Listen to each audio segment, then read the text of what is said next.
अस्सलाम वालेकुम जी। मेरी हमेशा तो कोशिश यही है कि देसी चीज़ों प्रैफर करा, देसी खुराक अपने बर्ड्स को खुआवा पियावा, तो वह अलहमदुल्ला मेरे को रिजल्ट बहुत अच्छा आता है। डन फैलो जोड़ा बर्ड है ना, जनाब नहायत नाजुक बर्ड है, तो अक्सर दोस्तों की शिकायत आई सी कि डन फैलो के बच्चे सर्वाइव नहीं कर पाते। मैं जो एक्टिविटी कर रहा वहाँ तुहाडे नाल शेयर कर रहा वा जनाब, यह तुसीं देखते पे हो, यह है जी चावलों का पानी। साढ़े तो लाहौर के पंजाब जनाब इनू पिच कहा जाता है, जड़ी पिच होंगी है, इनू कहा जाता है जी चावलों का जो पानी बचा होंगे जिस चावल उबाले जाते हैं।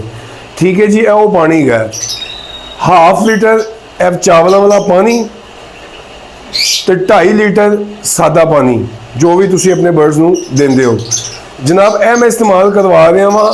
यह तुसी जावा नू भी दे सकते हो, कनौर नू भी दे सकते हो, होर बर्ड्स नू भी दे सकते हो जिन्हां दे विच कैल्शियम का अक्सर इशू रहिंदा है, जिन्हां बर्ड्स नू कैल्शियम की ज़्यादा जरूरत होंदी है। एक इशू यह भी आता है कि बर्ड के अंडियां की जो रूटीन होंदी है, बर्ड अपने अंडियां की रूटीन तो हट जाता है। मिसाल के तौर पर लव बर्ड जिहड़ा है अज अंडा दिता, कल छुट्टी, परसों फिर अंडा देगा, एक दिन छड़ के एक दिन अंडा देता है। बाज़ का ऐसा होंगे कि फीमेल 2 अंडे दे के बैठ जाती है, अगों अंडे नहीं देंदी, 2 अंडे ही बस देंदे ने। कदी होंगे जी 2 अंडे दे दिते, 5-7 दिन का गैप पै गया, उसके बाद फिर अंडा दे दिता, कदी 8-10 दिन का गैप पै गया। ठीक है, यह जो इशू होंगे ना, यह कैल्शियम की प्रॉब्लम तो समटाइम आते हैं, तो अगर यह चीज़ इस्तेमाल कराई जाए तो यह इशू भी खत्म हो जाता है। जो रूटीन होंगी है, तो ये फायदा एक भी होंगे कि अंडिया की तादाद बढ़ जाती है। यह मैं तुहानू सारी वो एक्टिविटी तो सारी वो गलबात दस रहा वा जो मैनू इन्फॉर्मेशन मिली, तो जो मैं इस्तेमाल शुरू किया, तो अलहमदुलिल्लाह मेरे को बड़ा ज़बरदस्त रिजल्ट आया। जेडे पंजाबी लव बर्ड चैनल के पुराने व्यूअर्स ने ना, उन्होंने मालूम है कि मैं हमेशा देसी खुराकों वाल ही फोकस रखे है कि बर्ड नू देसी खुराकों तो रखिए। देसी खुराक दवाइयां तो मेडिसिन तो बहुत ज़्यादा बेहतर है। रेड आई लव बर्ड जोड़ा भी है ना जनाब, उसका सर्वाइवल बड़ा मुश्किल होता है, तो वो वास्ते बेहतर है कि देसी खुराक मैं इस्तेमाल करा। मैं अलहमदुल्ला इस्तेमाल कर रहा वहाँ।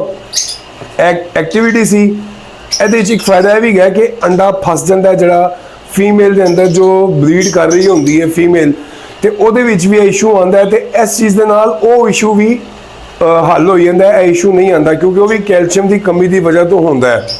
तो जनाब यह मेरी अज की एक्टिविटी सी।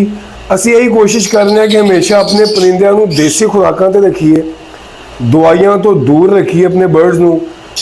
खुदा ना खास्ता कोई बहुत एमरजेंसी होए तो दवाई की जरूरत पैंदी है, अदरवाइज बर्ड देसी खुराकों के नाल माशाअल्लाह जनाब एडा सेहतमंद रहिंदा है कि उन्होंने दवाइयां की जरूरत नहीं रहिंदी।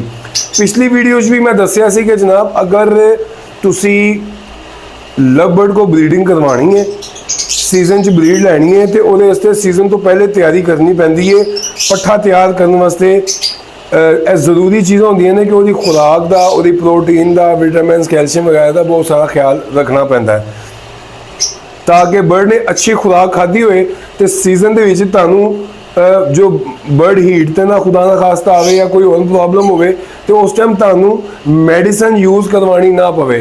अगर तुसी सीजन तो पहले ही तैयारी की होगी, अच्छी खुराक बर्ड्स नू दित्तियां होणगियां, जिस तरह मैं देसी खुराक इस्तेमाल करना वा, तो इंशाअल्लाह ताला बड़ी ज़बरदस्त तुहानू बर्ड ब्रीड करके देगा। यह वीडियो उन्होंने वास्ते है जिन्होंने लव बर्ड का काम करना है, तो जिन्होंने लव बर्ड को ब्रीड लैनी है। तो जनाब यह अज की वीडियो सी, उम्मीद करने तुहानू पसंद आई होएगी। लव बर्ड जिंदाबाद।